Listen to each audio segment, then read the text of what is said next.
Ahoj, já jsem Dana a dnes nás čeká další video o ručním šití. A tentokrát si ukážeme, jak přišít klasický patentek, protože se ukázalo, že ani tohle není úplně lehký úkol. Tyhle klasický kohinorácký patenty, ale i od jiných značek, se prodávají v různých velikostech. Já jsem na tu ukázku schválně vzala velký. Funguje to tak, že máme výstupek a dolíček, nebo my říkáme kluka a holku, a zacvaknu je do sebe a tím je patentek zapnutý. Často se používají jako náhrady skrytého zapínání, protože nejdou prostě z lícu vidět. Někdy jsou třeba na dámských šatech, některých rozparcích, na rukávkách nebo v zapínání za krkem. Dají se prostě použít na spoustu způsobů a za mě jsou praktický. Takže nejprve si na místo, kde to má být, já si dám takhle dvojmolátku, jako kdybychom chtěli zapnout kabátek, jo? Třeba. Dám tu jednu část, vezmu si jehlu navlečenou dvojitou nití a píchnu si ze spodu, takhle, kde bude patent. Na chviličku ho sundám. A udělám tam jeden pojistný steh. A to proto, aby mi nikdy uzlíček nemohl proskočit látkou. Teď to máme zajištěné. Navlečeme za první dírku patent. Hezky si ho usadíme na místo, jak nám patří. A budeme šít tak, že uděláme 3 až 4 stehy tou dvojitou nití. Kdybyste měli jednodušší, musíte víckrát. Přes tu hranu. Není na tom žádná věda, jde jen o to, aby to bylo úpravný, abyste postupovali trošku jako rovnoměrně. Čím je ten patentek menší, tak je ta práce samozřejmě titěrnější. Já jsem si říkala, že na velkém to pro vás bude líp vidět. I jsem vzala schválně jako bordovou niť, aby byla jiná než je látka a jiná než je patent. Tak, mám 4 stehy. Teď si to trošku pootočím v rukách, nechám tu nitku překročit přes ten patent a zase píchnu dál a jedeme znovu. A pokračujeme. Tak, pomaloučku. Nenecháme se rozhodit, když se vám udělá smyčka, tak si to popotáhněte, srovnejte. Ono se to samozřejmě při to šití přes hranu pořád děje, že se nám ta nitka posouvá, udělá se nám tam smyčka, tak ji srovnám, dotáhnu to v jehle a hezky pokračuju. Jdeme druhá, třetí steh a čtvrtý. Tak, šup. Srovnáme stýžky, zase to otočíme a zase 1. Pěkně píchejte turh. 2, 3 a 4. My tu máme dneska trošku divoké zvuky, tak nevím, kolik toho ve videu uslyšíte. Prostě dneska se domem rozlíhá nespokojený nářek nějakého prcka. Tak doufám, že to nemáte tak slyšet, jako to slyšíme my. 1. Je to jako legrační. 2. A tak. A tohle se stává velmi často. Jak jsou ty hrany v některých místech ostřejší, tak se často stane, že si o tu hranu, tu nitku uříznete. Neplašíme, nezmatkujeme a hlavně to nepářeme. Srovnáme si ty nitě, rozmotáme si je, odstřihneme, co se nám zkroutilo. Proto jsem vám to chtěla ukázat. Tak, udělám si nový uzlík. A začnu zase, vrátím se, pokud tam mám první steh, tak se vrátím do té dírky předchozí a jakoby zapošiju. Udělám jeden ten steh, kterým ukotvíme ten uzlíček, už přes tu hranku, pak zopakuju ten tah, abych mohla pokračovat a měla jsem to zapošité, aby se mi ta nitka nemohla uvolnit. Takže vidíte, že když se šije dvojitou nití, tak to sice rychleji přibývá, ale víc to smyčkuje. Ono je vždycky něco za něco. Tak, dáme si další stýžek.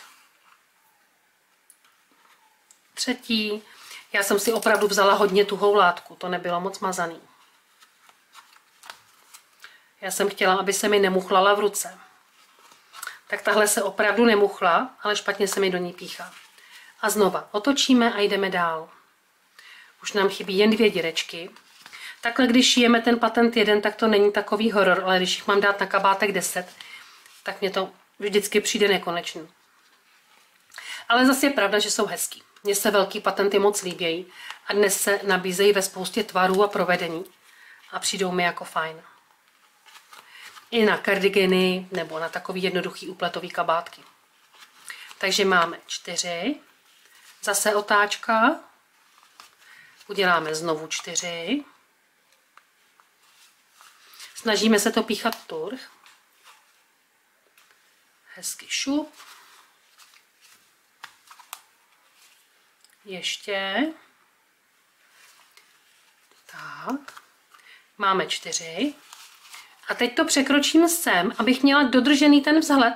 Já vím, že teď tenhle ten stýžek už tam nemá žádnou funkci, ale jde o to, že bude vypadat vizuálně stejně jako tam. Tady píchnu do spod. Aby se nám tady udělala stejná ta nožička, aby to vypadalo hezky. Otočíme a tady ve spodu to zapošijeme. Takhle u těch stýžků naberete pod to trošku do látky. Vidíte, jak mě to tam nechce? A udělám 2-3 stehy a vytáhnu to. Jo? Jeden. Já mám hodně krátkou niť, jak se mi to utrhlo, tak se mi tím zkrátila. A mám ještě jeden udělat.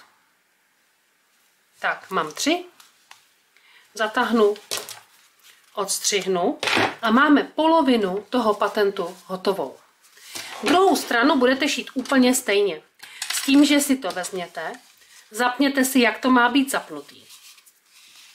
A hezky si tady označte křídou nebo něčím, kam vám ten patentek má přijít. Pak si tam dáte tu druhou stranu a přišijete druhou stranu úplně stejným způsobem. Ta strana, co má dolíček, bývá zpravidla nahoře a ta, co má ten výstupek, ten my říkáme kluk, bývá na té spodní straně zapínání a pak je to úplně jednoduché. Takže vidíte, že vlastně postupuju úplně stejně, tahnu si nitku horem, dělám 3-4 stehy. Pokud by se vám zdálo, anebo byl ten patent třeba ozdobnější, než mám já, a vadily by vám tam ty nitky zhora, tak ji samozřejmě můžete strčit spodem. Ničemu to nevadí, pokud to nebude viditelný zvenku, jako na kabátku, tak to klidně strčte spodem. Jo? Pokud by vám tady ta nitka vedená vadila, tak ji můžete strčit spodem, ale pak se vám víc ukáže to našívání v lícu. Takže to, jak to povedete, je jednak na druhu patentu, na tom, jak vám se to líbí, a taky na tom, co bude vidět z lícu. Podle toho se musíte rozhodnout. Uděláme tady ty poslední stýžky, já už to nechám tedy zdola. Vidíte, že se to trošičku hůř píchá, jak je to oblejší, že ono je tam takový pérko v tom magnetu, v tom patentu. A když ho trefíte, tak se vám bude špatnějc protahovat jehla. Ale není to problém. Tak, k poslednímu a zapošijem. Jo, takže je to úplně to stejný, co jsme měli předtím. Já tady mám navíc teda taženou tu jednu niť, kde jsem vám ukazovala, jak to půjde, když bych to udělala spodem. Tak, zapošijeme. Ustřihneme si nitečku. A máme tam patent přišitý. Takže teď už jenom klapnout. Šup a drží. Jo, takže tyhle patenty jsou za mě opravdu fajn.